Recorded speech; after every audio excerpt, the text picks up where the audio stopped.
Good morning, EVA. As we start our first official day of online classes, want to go over a couple things with you. Hopefully by now you've seen the first email I sent out. You've watched the welcome video on the Hazardous English Teacher YouTube channel, which is where this is also being broadcast at. If you've never done online classes before, I want to give you a couple tips, and I'm going to talk about today's assignment. When I taught online classes, the main thing that students would struggle with in online classes was time management. The students that struggled the most were the ones who had difficulties setting a schedule, maintaining their study schedule, maintaining their time. Online classes give you a lot of freedom and flexibility in that you can kind of decide what time of day you want to deal with a particular class. But if you're not careful and you don't manage your time well, it's really easy to fall behind or to miss assignments because online classes do require a little bit more self-motivation on your part. So I just want to encourage you to try and set a time schedule where that is just your school time. Do that if you have a sibling or a parent at home with you that you can get to be like a, sort of an accountability partner just to make sure you're on task. Utilize that. That'll improve your chances for success tremendously. And then in a lot of cases, students perform well in online classes because they have a little bit more flexibility. So it's just kind of finding that happy medium, not going too far to the left or to the right. A couple reminders, make sure that you are checking Plus Portal for your assignments. I am sending it out as an email, but I'm actually uploading it to Plus Portal and just reiterating that through email. So make sure it's going there. Some of you have sent me emails since the first email went out. That's great. I'm glad y'all are seeing this stuff. Actually, tomorrow's assignment, you're going to fill out a form that will have your email address included. So I will have that and I can email you directly with questions and stuff if that is something you prefer, is just getting an email directly.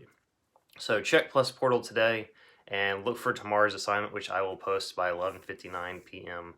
tonight. Remember, your assignment for today is also due by 11:59. Today's assignment is also due by 11:59 p.m. tonight. What I'm asking you to do, just to make sure that we're familiar with the Turnitin software, and you'll see all this on the lesson plans for today in more detail, you're going to create a Google Doc, and it really doesn't matter what's in it. What I'm going to suggest you put in it, because you have to have at least 20 words for Turnitin to accept it. I want to talk to you about a Bible verse in a second. And if you go to BibleGateway.com and type in Philippians chapter 4, verses 4 through 7, you can just copy that text, paste it into the document, and then that can be the text that Turnitin is checking. And it'll probably say that you plagiarized it because in a way you did, unless you formatted it in MLA style. So try and do that. See if you can avoid plagiarism threat. But I'm not checking for plagiarism. All I'm really checking for is, can you sign up for Turnitin? Can you create a file? And then can you upload it without any issue? So that's what you're going to do there.